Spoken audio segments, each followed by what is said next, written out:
Jest to film, który ukułem taki termin, film matryca. W zasadzie w twórczości każdego reżysera jest jakiś film. Zwykle to jest debiut, aczkolwiek niekoniecznie, może być, że to jest drugi film, ale z reguły to jeden z pierwszych filmów, które zawierają sobie wszystkie cechy późniejszej, w ogóle całej twórczości danego reżysera, danego twórcy. I od strony formalnej, i od strony treściowej. I z pewnością takim filmem Żuławskiego jest film Trzecia część Nocy. Przede wszystkim ważna jest tu geneza filmu, ponieważ jest to film, który opiera się na tragicznych wojennych doświadczeniach rodziny Żuławskiego, zwłaszcza ojca Mirosława, który był w szeregach Armii Krajowej w Lwowie, ale jednocześnie zarabiał na utrzymanie swojej rodziny, karmiąc z własną krwią wszy w Instytucie doktora Weigla, w którym robiono bardzo cenną w czasie II wojny światowej substancję, to znaczy lek na tyfus plamisty. Tyfus plamisty był przyczyną w zasadzie jedną z przyczyn klęski wojsk niemieckich w czasie I wojny światowej. I Niemcy bardzo dbali o to, żeby w czasie II ta szczepionka była dostarczana pod każdą szerokość geograficzną, gdzie walczyli niemieccy żołnierze. Stąd taka ranga, którą był otoczony Instytut Weigla. I tutaj w tym instytucie bardzo często ludzie, którzy mieli bardzo dobre wykształcenie, elita właściwie intelektualna, przychodziła, żeby oddawać krew, prawda? I w czasie tego oddawania krwi, to rzecz ciekawa, zapewniając byt swój, biologiczny byt swój i byt swoich najbliższych, ci ludzie dyskutowali bardzo często na tematy zupełnie niezwiązane z wojną, na tematy oscylujące wokół sztuki wysokiej, wokół literatury, malarstwa. Zresztą jedną z najwspanialszych scen w filmie Trzecia część Nocy jest właśnie ta scena, w której Żuławski pokazuje właśnie dokarmienie wszy przez właściwie taką elitę narodu, prawda? Film to jest oczywiście nie tylko to doświadczenie jest tutaj kluczowe, leży u podłoża całego filmu.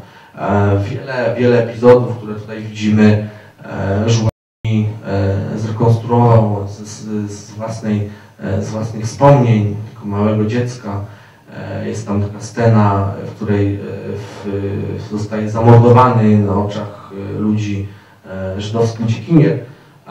To było związane z przeżyciem samego Żuławskiego małego, który widział, jak jeden z Żydów, którego ukrywał jego ojciec, nie mogąc znieść po prostu tego stanu odosobnienia, wyszedł na ulicę i od razu został zabity przez Esesmana.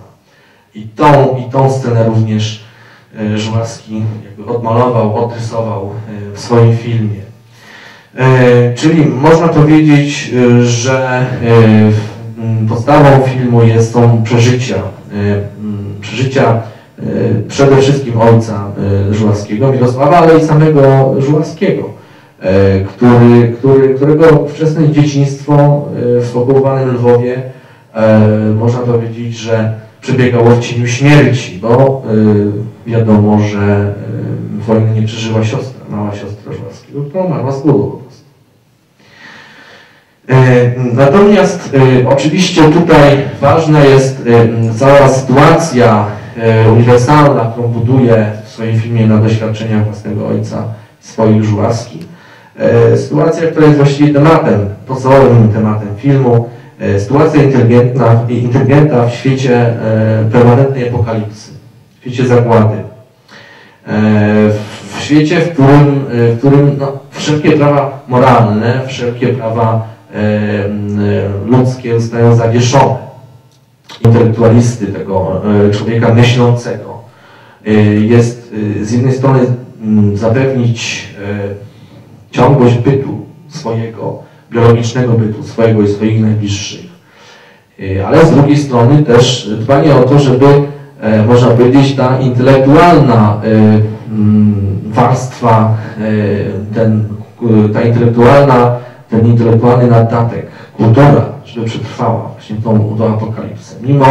Mimo tej paradoksalnej sytuacji, w której właściwie wojna staje się takim katalizatorem całkowitego zniszczenia. Prawda? To sam Żuławski w czasie wywiadu bardzo ładnie powiedział, że podstawową rolą człowieka myślącego, inteligenta właśnie w świecie, w którym zostają zawieszone wszelkie prawa moralne, w którym kultura się nie liczy, to jest trwanie przy tej kulturze, wbrew wszystkiemu.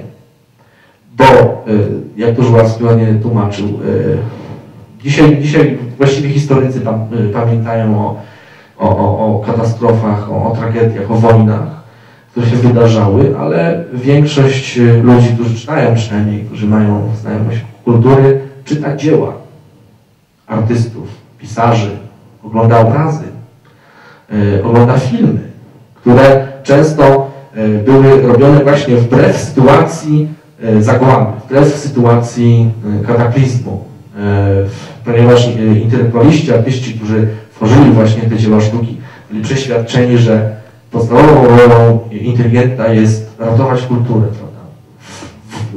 W obliczu, a właśnie przede wszystkim właśnie w obliczu apokalipsy, w obliczu zniszczenia, w obliczu wojny. Oczywiście tutaj ten podstawowy temat znajduje swoje rozwinięcie przede wszystkim w niezwykle interesującej stronie formalnej filmu Trzecia część nocy.